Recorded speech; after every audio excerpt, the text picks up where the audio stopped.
Um. Are you okay? So I made a primal crusher, right? Uh. All right. Efficiency 50 primal crusher insta breaks obsidian. Okay. Okay, I think that's fast enough. I was like, I don't know if that's gonna be fast enough. I might have to go higher. No, no, I think we're good to go.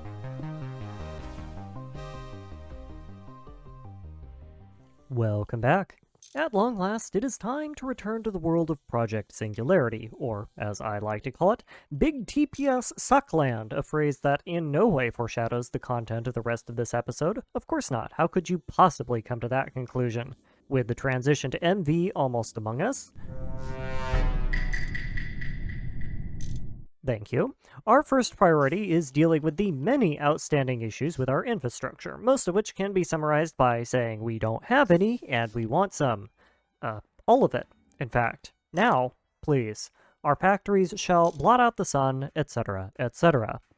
It's fitting, then, that the first task of the day is largely unrelated to anything factory-based and instead revolves around breaking the game into easily digestible fragments before chewing it up and spitting it out.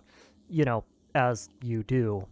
Do you guys have this quest locked or unlocked? Let's see. Kami Hamiha. The Uh, Iker. The Iker, Iker Iker. one? I don't think we Yeah. have Iker. Let me I look. don't think we can unlock it. Isn't there some... Well, I have finished it, so it's doable, and I know I helped Duck catch up with your magic quest, so it might be close. We have it. We don't have Iker. Like, we have the quest Unlocked? incomplete. Yes, we have it Okay. unlocked, but not complete. All right, that's perfect because there's a quest. Let me link it. This would make it much cheaper for us. I gotta find it. Celestial Gateway. Yeah, look at this quest. You see where I'm going with this? Yeah, I Yeah. do see where you're going with this. It's basically just 2 celestial pearls per Yeah. person So per... we do need 6 gateways and total of 10 pearl because Okay, but the gateways are cheap, though. Transvector yeah. dislocator, interface, field generator, blah, blah, blah. It's just annoying. It's just annoying. I So wish they minimum would we need nest crafting 6. recipes like that. Yeah, 6 and 10 pearl. We only need to make 2 pearl because we can just claim everything. So I guess it's just the 6. You gotta pay Honestly, the I quest might. tax if you want a gateway. Yeah. Let's see. Yeah, I think I'm only missing just a few shards then, but we'll definitely want some extras. Yeah. It looks like nether shards aren't affected by looting, unfortunately. But Yeah. we have The another I have to option, use the Reaper spike. which It's is... funny. Yeah, I was about to say, which is collect a stack of pigment souls and then spam spawn them on the Reaper Spike. I don't think I get nether shards from piglin that aren't manually killed. Are you sure you got them from passive kills? Are you doing it in the nether? Yeah. Huh? Yeah. Yeah, I got them dropping onto the spike. Okay. Did you punch them first? Which pigment soul? I'm using... Oh, does it have to be a vanilla pigman? I'm using the special No? mobs. I used the fishing one, I think. Okay. Oh no, it is working. Okay, cool. I'm just cooked. After that little detour, it's back to factorization, albeit of a variety that would have been rather less popular with my elementary school math teachers. Thankfully, I was able to finish up most of this last episode or behind the scenes, so all I had left to do was crane together some automated solar panel giblet assembly lines and call it a day. The solar power problem is going to start being a serious bottleneck here in a bit, but with our current tech, there really isn't a graceful solution to that, short of mass machine spam, and our base is already laggy enough as it is, so we're just going to have to let that cook in the background and pray that it doesn't boil over. So we're going to be dropping, like, if it was MV, we would get no power. It has to transform up to HV. It's going to drop too much. EV drops that substantially. So we will definitely want to transform up to EV as soon as we can. It looks like black steel is the best. Black steel cable? Oh no, we can just use aluminum. Or aluminum, I guess. It depends how many amps we're getting. Aluminum is going to be EV. We are not going to be getting 16 amps of EV with only 30 EU per block. That's just not going to happen. Oh, look! It boiled over in a way that is entirely expected. Let's back up a bit. Solar power-only runs have essentially two options for power generation when it comes to MV and HV. The first is the ludicrously cheap but mildly inconvenient option of covering a small third world country in solar boilers, which honestly is not as terrible as it could be. If you're willing to set up the infrastructure to produce distilled water for them, you get around 6 EU per tick worth of steam, and if you have infinite amounts of huge stabaloid pipes, transporting that steam isn't as much of an issue as it would be normally, so the end result is free, mostly lossless power and 7 dozen chunks of exotic landscaping. The problem with it is that 6 EU per tick blows massive monkey farts. We need more, and there is only so much flat terrain to go around. Which brings us to the second option, compressed solar panels. On paper, these are terrible. The highest tier of compressed panel we can make only produces a whopping 10 EU per tick in the daytime, and unlike the solar boilers, it doesn't do jack squat during the night. They are also massively more expensive to produce, and each of them requires aluminum plates, 16 LV circuits over a stack of iron, and an entire boil of solar silicon each. So, why bother? Because they get multipliers. Compressed solars can be dumped in the Thaumcraft Magic Soup Cauldron and transformed into one of 6 elementally attuned variants that allow them to multiply their power output by up to 6 times when certain elementally thematic conditions are met. I won't go into the details or reasoning behind the choice, but we decided to go with air-infused panels, which get a 3x multiplier when they are 250-ish blocks in the air, kicking them up to a whopping 30 EU per tick per block of power. The caveat to that is that we need to move said power somewhere it will actually do something, and that's where the problems start. Unless we want to make superconducting cable, we're going to be losing 1 EU per block of cable traveled, and 250 blocks in the air is a whole lot of travel. The only way around this, indirectly, is to transform up the voltage of our power to something higher, like EV, and then step it back down in our base, but even so, almost a third of our power is going to be evaporated simply from existing. It also has the knock-on effect of requiring me to design and build a structure that will simultaneously allow me to place several hundred solar panels at the height limit and not drastically reduce our property values, which honestly, out of all of the challenges presented by this restriction, is the trickiest of the bunch. It's not going to be a problem later on if we keep building our bases vertically, but well, for now it's going to look weird no matter what I do, because there's really no reason to have buildings this large in MV. Okay, I guess we meeting at head spawn? into spawn. Let's go. Are we doing anything special, or is it just like gathering? I don't I don't know. know. Maybe Hakuba will give a speech again. Oh yeah. I missed the first speech, so sorry, I missed the starting one. Yeah. Same. I was sleeping. Wait, what? For like the start of the server, I was sleepy. That's crazy. I didn't even realize that actually. My glider is broken. I set an alarm and then it just, I guess it got cleared. That's a rip. There's 3 joining. I don't know. Where the dude's at? I said hop on. He's like, I'm busy editing. Bro can't What? give Brother. a few minutes. What? Yeah, this 3 guy, man, I swear. Oh, I haven't let seen go a of new the bit. spawn yet. Oh, it's wild. 9 has been busy. 9 and Jolly, actually. Oh Or no, my. Jet. Sorry, not Oh. Jolly. Yeah. Chilling. Ooh. This looks nice. Damn. Oh, this would have taken forever. Yeah. Yo, guys, did you see my scrapyard? Yeah, did, it it's looks I awesome. did. This You is know, that's insane, by the way. Titanium dust for tofu coins.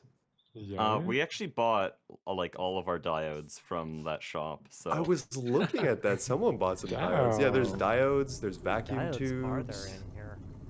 yeah, there's multi-layer fiber reinforced circuit boards Ooh, that need boy. You don't PID. have Wow. phenolic boards. Why don't I you think- have I phenolic love this. boards? Because they I aren't think I part of the- might need an epoxy. Why? Someone's trolling me. Fiber. What Fiber. now? Can we talk about that? Okay, here's the real question. Why are they selling coated Now circuit recode. boards? You don't want to use those. So loud. I don't know. Well, that's just part of the drop They're, table. they're just Yeah. selling everything.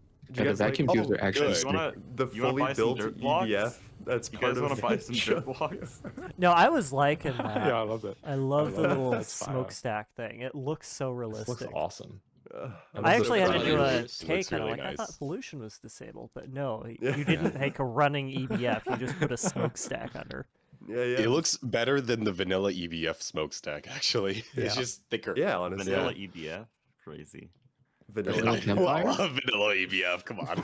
Campfire? Motion really has changed. Greg brain going on right there. All right, can we make a MV cut it like a thing to Here, do the ribbon we'll cutting? make it Do you out want of a ribbon? bat soul. This is Here. so organized. Uh, This is It nice could be pipes. Oh, let's go. We Use got it. tanks. Yeah, right here. Guys, we'll Some use pipes. tanks. Hey, we did it. We can use Yeah, MB. No. top my benches, tanks back. maybe. Who's got my takes? Okay, why do I What have are we some- doing? Ah, here, yes, Nausea? stabaloid pipes. What? Best Block of pipes. manganese. Wait, The, so the some MB tier 3 stabloid rocket? pipe cutting ceremony. Maybe some Oh, diamond hey, barrels. Can we have like 50 million of these? this is Stabaloid good. pipes? Yeah, sure. I'll hook you yeah, up we after. do. We do have a million. Dabaloid pipes? What the heck's So, What is this? It's way better than void metal. yeah. Look at the capacity, Dragonium. With TPV alloy coils. The bat I'm sure souls they did is that. just so funny. They're just like, Oh no. you spin me. What are we looking Right, at? baby. What are we making? Why are we This cooking? is this should is leave the this cutting here for the rest ceremony. of the We have to game. cut through all of this. Oh, I Got see. The endless. saw benches, the cutting ceremony. You're smart. Ah, Thor. yes. Oh, wow. This is I everybody- wasn't even questioning it. Let's pose up for a That's photo here. Let's all crazy. get Oh, on yeah. the avant-garde art. There's Why am I Steve? It's abstract art. you Duct wouldn't and I just had the understand. exact same idea. Great minds think alike. Is anyone else Steve? We're not grouped together at all. Bro, don't God. blink. My face Hold hurts. My on. cheeks hurt. Wait, what? Something, guys. guys. There's a Wait. skeleton. I am more. Guys, Wait, there's a you guys- soy Don't shoot me. skeleton. Sabotage. You guys can just edit me into the picture. It's cool. Now I have Sabotage. arrows on me. Oh, I They're have reloading it. Shot me and they're like I was right there. No, we'll wait for you. There's no problem. I see that. No, I guys, gotta we get need my to wait stream another started. 20 minutes. Once They're Jack gets like- in here. This is great content. We just Logging need to wait in. 20 Yeah, more minutes. just holding this position for 30 Oh, minutes. I love So that much everyone's photos. just at different heights and looking different directions still. Supposed to, I'm a little offline. We're very organized Okay. here. Okay, I've got a whole bunch of photos for Okay. today. Sweet. Okay. All right, happy MV Alright, cut through day. it. Happy Woo. MV. Happy Let's MV go. day. I blow the candle out. It's every new year. Can I have my machine casings back? No, they're Oh, no, ours it's- now. we actually just we used the shovel on it. I got one. Oh, no. There we go. I got one too. Okay, you fine. You can keep None up. of us can break is gonna these 'cause boost we my didn't have progression. axes. Oh no. Okay, it is official. We are in MV Oh now. no. Not spawn. Okay, no, Oh. no, Why are stop. we just Yay. griefing spawn? We're just We're just destroying the griefing spawn it. right Flurvin, now. would you like to get started? Want to hop in? Vix? Yes, let's get started. All right, I'm I gonna see hop you guys. out I here. guess left. that's it. See you Very later. Thank you, guys. anticlimactic. That was a climax.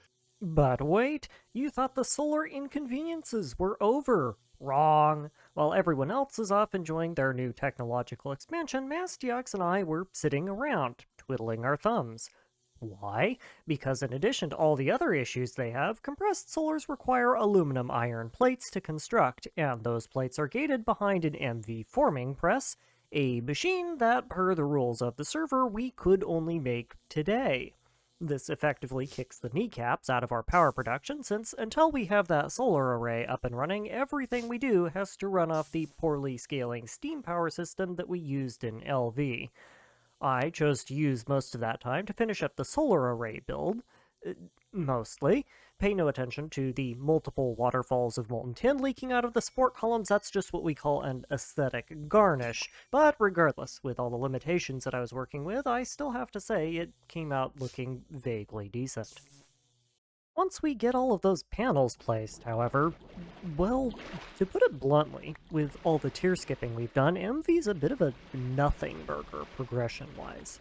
MV voltage is supposed to be where you really start getting into Thaumcraft, and by extension, all the other content and mods that are implicitly gated by Thaumcraft, like Witchery, but with a few exceptions, we kind of blasted through those prerequisites like someone stuck a bottle rocket up our butt in either the late Steam Age or early LV, and in doing so, kind of starved ourselves out of anything meaningful to do.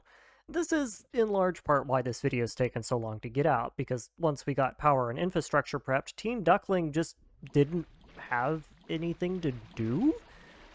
After all, you can only make so many pointless mega builds before the TPS police start firing up the pitchfork reactors, so we mostly just waited it out, with one notable exception. And if that last clip wasn't enough of a clue, that exception is Botania. Technically speaking, we could have started doing Botania in LV, and actually 9 did start it, just so we could get some nanosteel Gregtech tools, but large-scale rune production requires large-scale stainless steel production, so it isn't really practical to pull off much more than that. With MV unlocked, however, those limitations are now no longer present. Most of Botania is still locked behind TerraSteel, which is itself hard-gated behind an EV laser engraver, but everything pre-TerraSteel is now fair game, which for us means one thing, and one thing only. And that one thing is not this, but it's time for me to go to hell. Again. Not for any theologically significant reason, mind you, I just need fancy rocks. Manganese and I have a love-hate relationship, insomuch as I hate it, and it loves to spawn underneath lava oceans in the middle of the nether. But when stockpiling resources for bulk stainless production, I discovered that the Draconic Evolution item magnet can teleport items into your inventory before they get incinerated, so all things considered, getting the stuff wasn't as bad as it usually is for me. Technically speaking, I didn't even have to mine it this time around either, since Duck's Nebrutium Wisp tech, combined with a bit of cauldron cramming, would have been more than sufficient to dupe all the nuggets I need, but the magnet making drops functionally lava immune was simply so handy that I thought it would be worth shouting it out in case people didn't know that. Hello. Hi, Nine. Hello. Hi, Goose. Hello. So, how's it going? I have been busy, mostly just getting the MV junk set up, but we got stainless production going, I have automated rune stuff going. The issue that I'm beautiful. running into is the design for the system. So the problem that I've run into with the first mana pylon setup is that there are two conflicting bottlenecks. The first is mana production, because I've done the math and Gormorillus are basically just the ideal flower, unless you wanted to spam infinite endoflames. Like, they just produce mana so incredibly fast, and Entropinium, I believe, were the only ones that even came close, but they require titanium, which we're not going to be getting for a bit. So we I have are some insights into this. Yeah, we are stuck in pre-Elven tech for Botania. There's two other options here that Yep. I have also found. There's Kekimuris, which we can use. I think it's like air-infused fire plus flowing water. That is another option, but that requires that is an pixie dust, option. which requires Elven trade. Oh, okay. The third option, the fourth option, I don't know, whatever option we're on, is Rosa Arcana. And if we update to 2.8.2 or 3 or 4 or whatever one, I think they can take XP orbs from off the ground. Yeah, so if That they also seems can like a do lag that, monster. Rosa Arcana would be much better to work with because... sorry, I'm going to back up a second. There's two bottlenecks. The Mana Enchanter's speed, it's a spark-fed operation. It scales as a function of how many mana pools with sparks are connected to the same spark network. So Exactly, if you have one mana pool, you have a normal mana pool. If you have 1,000 mana pools, you have a really fast Mana Enchanter, and that comes into play in a big way later on in speeding up the throughput. But agreed. there's only there's no point in speeding up throughput faster than you can transport mana, Produce mana, which is yeah. why I'm liking the Tiny Planet tech, because the spark transport is blindingly fast compared to spreaders. Exactly. So with the new tiny planet tech, what I was thinking is because the tiny planets have kind of a large radius, what we need to do is space out a couple. Like I was thinking, you could probably fit between 5 and 9 different tiny planet setups within the radius of the spark of the mana enchanter, and then have 9 different pools. The problem with the spark or the problem with the tiny planet tech is that any mana that's shot in the vicinity of the tiny planet with that huge radius that I sent you a picture of is sucked into that one pool, and there's nothing we can do about that. So I see Yeah. what you mean there. It is conflicting. But I don't think that's the problem. I think the mana transfer out of the to the pool is gonna be the Yeah, bottleneck I don't think regardless. I don't think the spark transfer rate is going to be a major issue. The only thing that's going to cause issues with is buffering mana for like running a craft and then letting it charge up, but that doesn't matter if we're actively using it, so you lose a bit of flexibility in that regard, but I think that's a fairly good trade in exchange for not Yes. having several thousand mana pools lagging your game out, because when I did that on my single player world, my frame rate was like sub 10 digits. It was, or sub 2 digits. It was miserable. We would like to avoid that if Yes. possible. Yeah. So I suppose the next question is, how big is the tiny planet range and what shape does it take? Because the sparks are actually pretty generous in terms of how far they can reach. Yeah, if it wasn't clear from the context of the Omega Nerd conversation you just listened to, it's Uber Enchanting Time Mark II with friends. Nine and I agreed that, given our shared interest in Botania and beating the game engine like a wet rug, we should team up and recreate a build I made in my Nothing run that supercharges a Botania multi-block called a Runic Enchanter. This structure has a couple useful features, but the one we care about here is that it can apply enchantments of arbitrary level to valid equipment, enabling us to uber enchant any kind of equipment with only mana. Unfortunately for us, mana costs for this process scale quadratically with the strength of the enchantment, and Botania really does not like being scaled, so we ended up spending a good half day of recording doing nothing but testing ideas for how to efficiently scale up the nightmare machine we would need to make to power this process without obliterating the server, and then trying to find workarounds to the incredible amounts of lag our ideas produced, testing those workarounds and repeating the process until we sort of got something that worked. So let's run through the laundry list of problems this machine raises. First, how do we make the mana? That's the easiest problem to solve, largely because we don't have any good options except for one. In order to reduce TPS load, we need flowers that produce a comparatively large amount of mana per flower that also aren't gated behind Terrasteel, which means that we're using Gorbarillas, just period. They are mana dense and easy to fuel at scale, and nothing else even comes close. Second, how do we get the mana from the flower to the pool? Well, we only have access to one kind of spreader, and there is only one upgrade that we can make to that spreader that makes a difference in its mana throughput. So, regular mana spreaders plus potency lenses. But that's where things start going off the rails. You see, mana spreaders work by firing a pulse of mana at a target location, which is usually another mana pool. This pulse of mana is actually an entity that spawns and has to travel the space between its spawn location and its target, and the spreader will only fire another pulse after the first one has reached its destination. So for high throughput operations, you want your spreaders as close as possible to the thing they're spreading to. If you do the math on this, you will very quickly realize that mana throughput then has far less to do with the strength of the spreader than it does the distance the pulse has to travel. That's where Duck's Tiny Planet tech comes in. You see, Duck was dealing with this exact problem. A naive solution to spreader throughput would just be putting the spreader directly next to the mana pool. Duh. But it turns out that this still isn't very fast, and the spreader can only fire a pulse every 5 game ticks because the pulse will spawn inside the pool and has to hit the opposite side of it before it goes in. A better option is actually to place the spreader diagonally below the pool, which gets you a pulse in every 3 ticks, But an even better solution is to use a hitherto useless block called a tiny planet. This block redirects any mana pulses that enter a 17-block cube centered on itself into an orbit around it. What you're supposed to use this for, I have no idea, but Duck found out that we can abuse it all the same, because when it intercepts a pulse, the planet teleports that pulse to a specific location consistently relative to where the block is placed.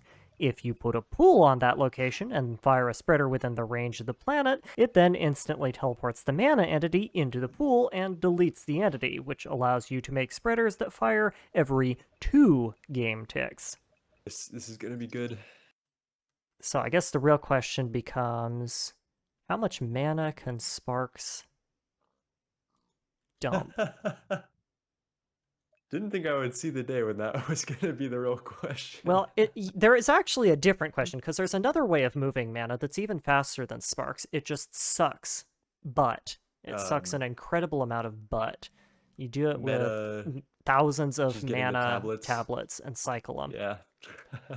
So I need to do That's gross. some research. Botania. I feel like if you're going for spectacle, doing the mana tablet thing is probably not what the best way to go about this for like content purposes. Yeah. I think maxing out based on like vanilla mechanics and not this weird mechanic of that will be interesting. Plus 13 plus 0.125 from the mana pool. So mana pools are 333.125 mana steel ingots. Wow. Okay. Which means 2.6 mana steel per full Gormy divided by 2.6 means that a mana pool will be filled to full with 128 Gormarillis feeding as fast as, Gormies can feed. Or 128 full Gormarillis inventories. Or I see. mana Okay. pools, whatever. So that is the absolute maximum. Any more than that, and we are just cranking mana into the void. But it is per mana pool. Yeah, which- per mana pool. 128 Gormies per mana pool. That certainly raises the bar a little bit. I don't think a mana pool or a spark can dump that much mana. How long does it take for sparks to dump mana? Let's see here. Oh, these things are slow. Holy cow. We are gonna have a problem here. Huh. These suckers are are they actually that slow. Would you be able to test, for example, like TerraSteel and the speed of transfer for that? Because I'm wondering if spark augments are slower than actual spark like things that happen, like TerraSteel or a mana enchantment. Yeah, I can test in a second here. That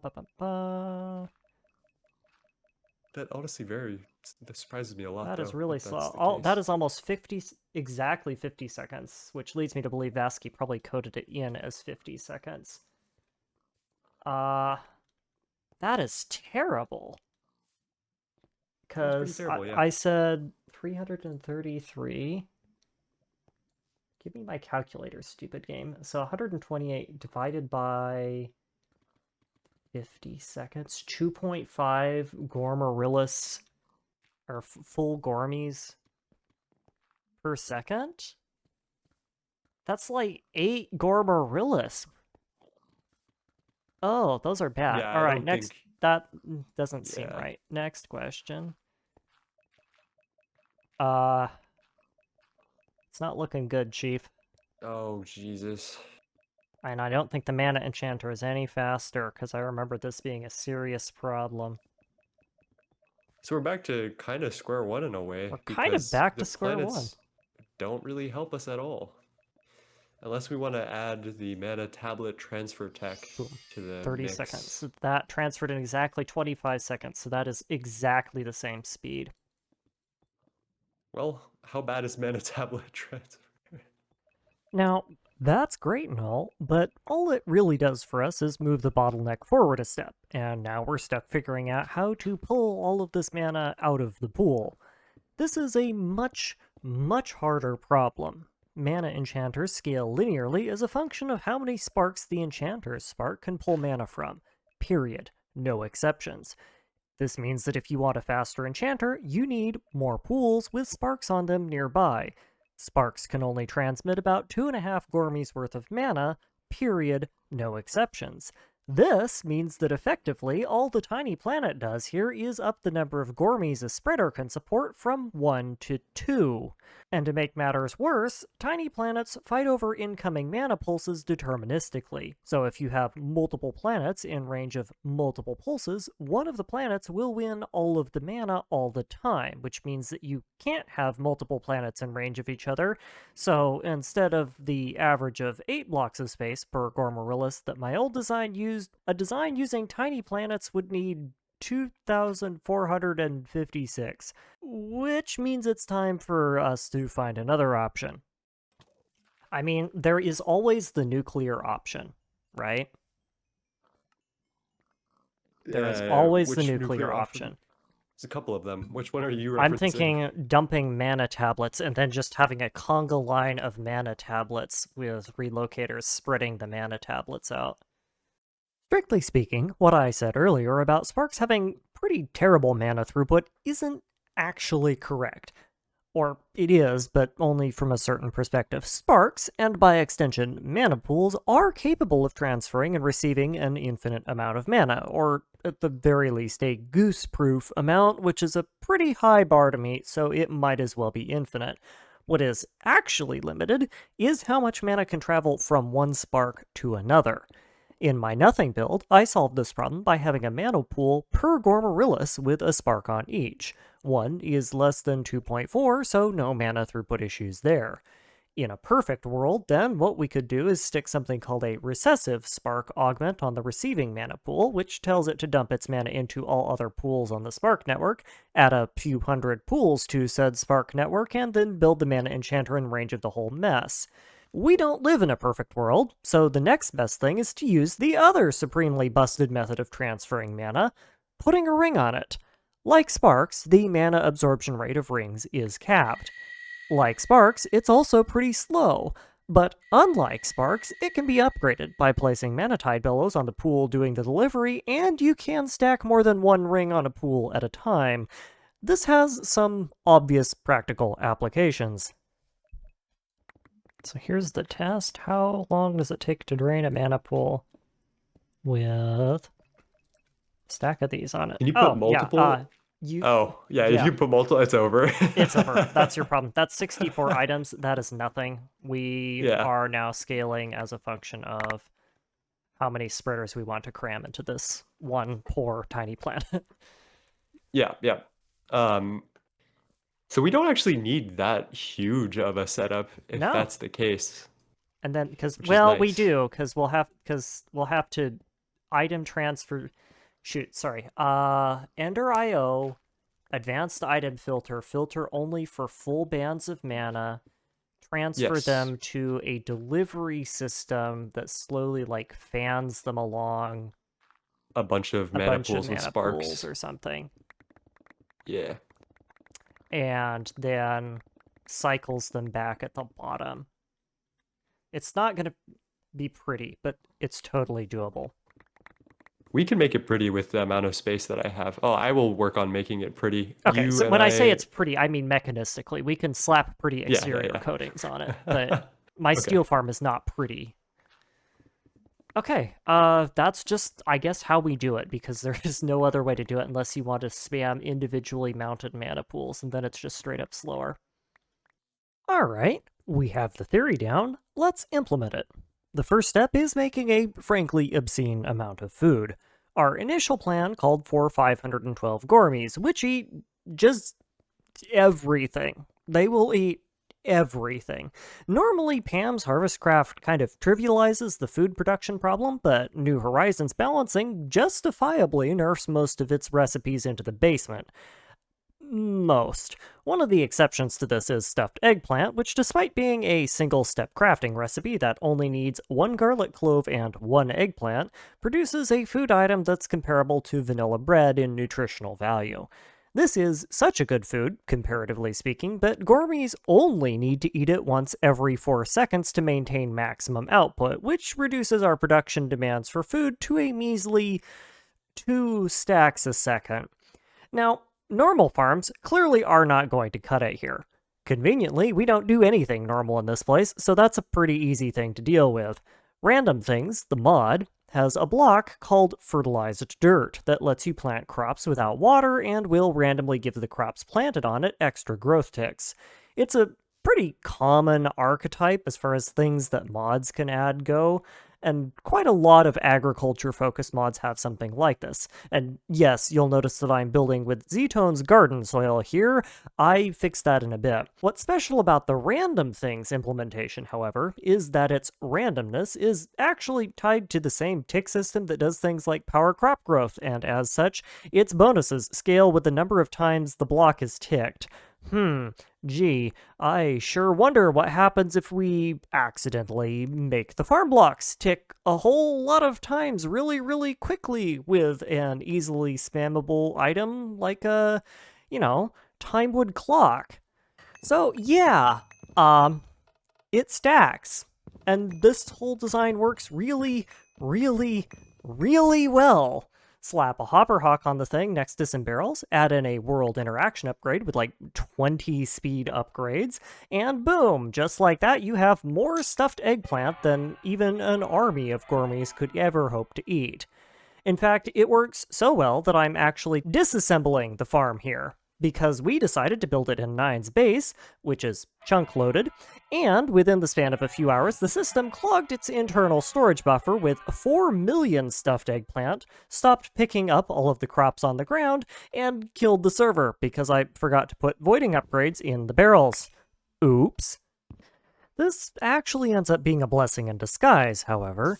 I have no idea what we were snorting when we decided to build this thing somewhere people would want to exist for a non-zero amount of time, but I'm willing to hazard a guess and say it was probably non-prescription. Now, don't get it twisted here, I love Botania. It's a very solidly designed mod, it integrates well into other packs, and it plays well with a lot of weird edge cases that would otherwise cripple a less well-designed mod. It also doesn't scale very well, which tends to cause things like spontaneous CPU immolation when a bunch of slightly neurospicy engineering nerds try to outscale a quadratic problem with a linear solution. In short, endgame Botania lags really bad. CPU lag, graphical lag, server lag. As a general rule, once you start measuring the population of your flower power tower in the triple digits, the only open question remaining is which kind of lag is going to make the game unplayable first. Which is why we decided to build our death stack on top of an Eldritch dungeon. This dungeon, and the dimension as a whole, in a word, sucks. It doesn't spawn any useful mobs, there's nothing worth looting, and you can't use creative or thermostatic flight anywhere in the dimension because herder game balance or something, which makes it the perfect place to build this monstrosity. Now, the dimension sucks, doesn't spawn any useful mobs, has nothing in it, prevents you from using creative or thermostatic flight, and slows the server down to 2 TPS every time someone renders it. Perfect. And after a whole bunch of tinkering with things that I will leave as an exercise to the viewer, I think we all know what happens next.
As to be expected, the initial enchanting work was very quick to finish. Unfortunately, the design started really bogging down by Fortune 70-ish, so I did the obvious thing and added another 256 Gormies to it. Observant viewers may note that the frame rate has started to take on the consistency of finely shredded cottage cheese by this point, but not to worry, I checked, and this one build only consumes 4 MSPT when running, which means that it is still somehow less laggy than a single Project Red autocrafter. In fact, 4 MSPT is only around 12% of the server's total CPU load, so by Goose standards, it's a positively humane construction. We also have room for another 512 Gormies if this is still somehow too slow, but the game turns into a PowerPoint presentation when I have to load the dimensions, so it's probably best that I stop here. Now, the all-important question. What am I going to enchant? Well, after a great deal of thought and investigation, looking through NEI for approximately 30 seconds, I settled on a Primal Crusher. Or rather, 2, because it's only fair that 9 gets one as well. They have a 3-block cube mining size, a generous self-repair mechanic, and will mine out shovel and pickaxe compatible blocks equally well without getting confused like a T-Con hammer would. On the flip side, they are also kind of slow, and their durability isn't the greatest, but that's where the Efficiency 50 Unbreaking 20 Fortune 80 enchantments come in, and yes, getting the materials for them did involve a couple, deeply personal encounters with rather more tentacles than I'm comfortable quantifying at the present time, but if you don't have to beat off purple octopus demons for the raw materials to construct your baby rattles of death, was it really worth having them in the first place? I think not. Now, this is sadly where reality has to kick in. Don't get me wrong, Fortune, it's more likely than you think, is hilarious. But the devs saw this one coming from orbit and preemptively capped how effective Fortune can be on Gregtech-based ores after they did their ore rework.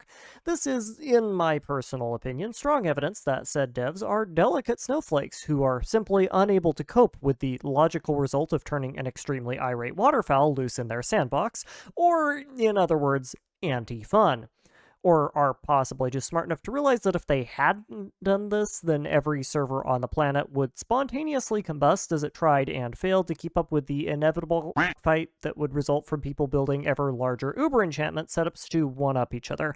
You know, kind of like how we just did. Still, we can do some fun things with it now that we aren't floating in the middle of the void. For one, all non-modded ore types are fair game, and if you know where to look, you can find them or make them pretty easily. It's just kind of pointless.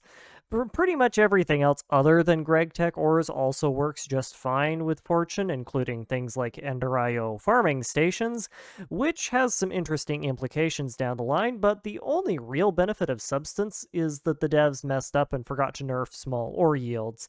In addition to making those ores a shockingly decent way of getting high-quality crystals, this means that at a certain point, Fortune allows you to get more ore out of small ore blobs than it does the entire parent ore vein, though I am forced to admit that Uber enchanting to that point would be rather impractical.